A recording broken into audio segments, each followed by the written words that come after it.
It's no surprise to me that it would end up on the Match of the Year list either, because there's so many talented people in that match. How could it not? The Brutes, Drew McIntyre, Kevin Owens, the Bloodline. Let the War Games begin! Being in there with the caliber of guys, obviously on the opposing side, the Bloodline, who are, you know, whether you like it or not, they're the hottest thing in wrestling at the minute. I was feeling pretty good that it was going to be a good night. It was Boston, it sold out in minutes, it was a red hot crowd, they were excited about the match, they were excited about the story. It was one of those nights where all the stars kind of aligned. When you were looking at the Bloodline and you were looking at their foes, you wouldn't necessarily put those 5 men together. But the Bloodline has been so unstoppable. The question was, how do we create a team that is so fearsome they might have a shot? The Bloodline being picked apart by the Brawling Brutes. That was actually my 4th War Games match. It always feels historic and it feels important. You were wondering if this is the team that could beat the Bloodline, but at the same time, you were wondering if the Bloodline, at its core, was as strong as they said they were. Kevin Owens went for the pop-up power bomb. Reigns is down. Kevin Owens has Reigns where he wants him.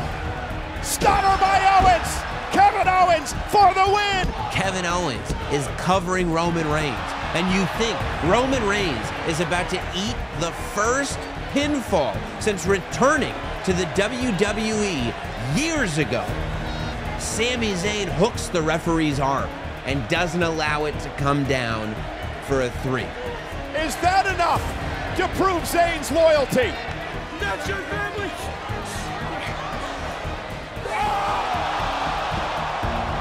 Shame on all of you. You all doubted Sami Zayn's loyalty. How's that for loyalty? And Zayn's not done yet. A Helluva kick to Kevin Owens.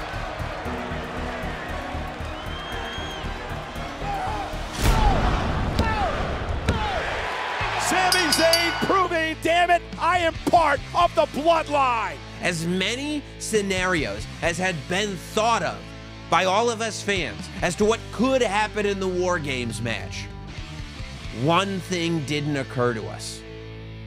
That the Bloodline would not only win, but that they would leave War Games even stronger than they walked in.